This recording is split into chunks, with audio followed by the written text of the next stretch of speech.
സായിപ്പിന് കാൽപന്ത് കളി നേരം പോക്കായിരുന്നു. പക്ഷെ മലപ്പുറത്തുകാരനത് പോരാട്ടമായിരുന്നു. സായിപ്പിനോടുള്ള പോരാട്ടം.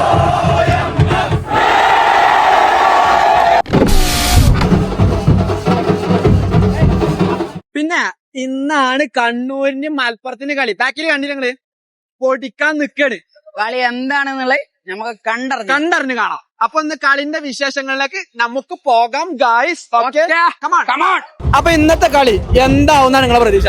എന്തായാലും ഒരു 3-2 ലെവലായാലും 3 മലപ്പുറം 2 കണ്ണൂർ ലെവലിൽ എന്തായാലും മലപ്പുറം ജയിക്കാനാണ് ചാൻസ് ഉള്ളത്. ആരാണ് ഇന്നത്തെ കളി? ആരെ കളി കാണാനാണ് ഏറ്റവും കൂടുതൽ എക്സൈറ്റ് ചെയ്ത് നിൽക്കുന്നത്?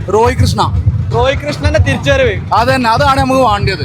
അത് ഇന്ന് എന്തായാലും വരുന്നാണ് അഭിപ്രായം. എന്തായാലും വരും, 100% ഉറപ്പാണ്. നമ്മൾ 3-1 ജയിക്കും. 3-1 എന്തായാലും ജയിക്കും, ഉറപ്പല്ല. ഇന്ന് ആരെ കളി കാണാനാണ് ഏറ്റവും കൂടുതൽ എക്സൈറ്റിംഗ് ആയി നിൽക്കുന്നത്? റോയ് കൃഷ്ണൻ ഇന്ന് പൊളിച്ചടക്കും തന്നെ പറഞ്ഞത്. ഉറപ്പാണ്. തിരൂര് ഇന്റെ നാട്ടുകാർ ഗൈസ്, ഇന്റെ നാട്ടുകാർ. അപ്പൊ ഇന്നത്തെ കളി എന്താവുന്നാണ് നിങ്ങളുടെ അഭിപ്രായം? ഇന്ന് 3-1 വിജയിക്കും മലപ്പുറം FC. അപ്പൊ ഇവര് ബോംബെറ്റൊക്കെ വരുന്ന പറഞ്ഞേ, അത് വലിയ കാര്യമുണ്ടോ? അതിലൊരു കാര്യമില്ല, ഇന്ന് മലപ്പുറം FC തോക്കിയിരിക്കും. അപ്പൊ ഇന്ന് മലപ്പുറം FC തോക്കുന്നാണ് എല്ലാരും പറയണേ. അത് തോക്കിയിരിക്കും. എന്താ അഭിപ്രായം? തീർച്ചയായിട്ടും. എവിടെ നിങ്ങൾ വരുന്നത്? ഞാൻ പെരിന്തൽമണ്ണ. ആരെ കളിയാണ് ഏറ്റവും കൂടുതൽ കാണാൻ എക്സൈറ്റിംഗ് ആയി? റോയ് കൃഷ്ണയുടെ കഴിഞ്ഞ മാച്ചിൽ കുറച്ച് ഡൗൺ ആയിരുന്നു. ഈ മാച്ചിൽ നല്ലൊരു പ്രതീക്ഷയുണ്ട്. റോയ് കൃഷ്ണ ഇന്ന് നല്ലപോലെ തുടങ്ങും. റോയ് കൃഷ്ണ ഗോളടിക്കും. അതായത് കഴിഞ്ഞ കളിയിലെ എല്ലാ പ്ലേയേഴ്സിനും കോർഡിനേഷന് ഭയങ്കര പ്രശ്നം ഉണ്ടായിരുന്നു. അപ്പൊ റോയ് കൃഷ്ണന്റെ ഒരു തിരിച്ചുവരവിനാണ് എല്ലാരും വെയിറ്റ് ആണ് അല്ലേ? അതെ തീർച്ചയായിട്ടും. അപ്പൊ ഇന്ന് നമ്മളെ മലപ്പുറം കളത്തേക്ക് ഇറങ്ങി കഴിഞ്ഞാല് എത്ര ഗോളിന് ജയിച്ചു? 2-0 തൂക്കും. അല്ല, എല്ലാരോടും കൂടിയാണ്.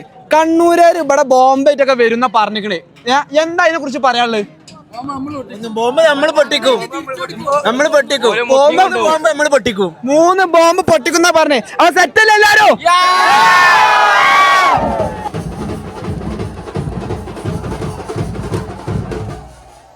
ഇപ്പൊ നിങ്ങളാ കണ്ടത് സാമ്പിളാണ്. അത് ഇങ്ങനെ കൊട്ടിയാൽ വരുന്നുണ്ടോ നോക്കിയതാ.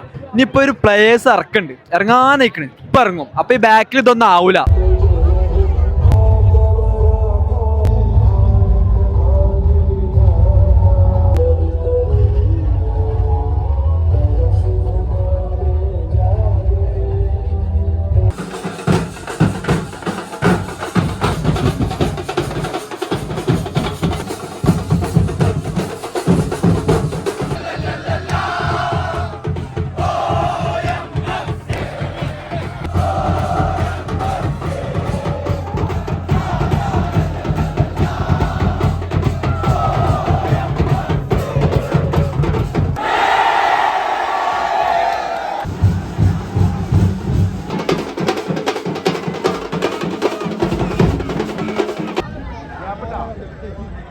ഹാഫ് ടൈം ആയി. ഹാഫ് ടൈമില് 0-0. ഇത് കഴിഞ്ഞിട്ട് കാണാം എന്താവുന്ന്.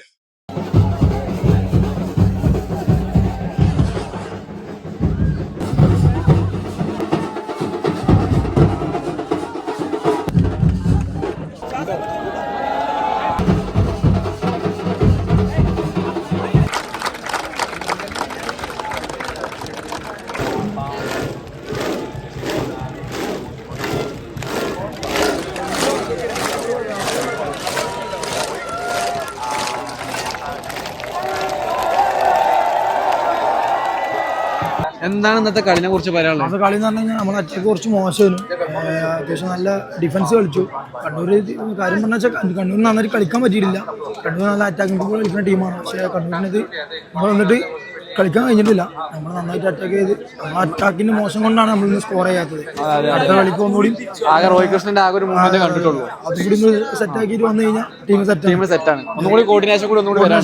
നമുക്ക് വിംഗർമാരെ ഒരു അഭാവം കാണുന്നുണ്ട്. അടുത്ത കളിക്ക് റഹ്മാന്റെ ഇഞ്ചുറിക്ക് ബാക്കപ്പ് വന്നിട്ടില്ല. അതുകൊണ്ടാണ് ഇന്നലെ അടുത്ത കളിക്ക് സെറ്റ് ആവും. അടുത്ത കളിക്ക് എന്തായാലും സെറ്റ് ആകും.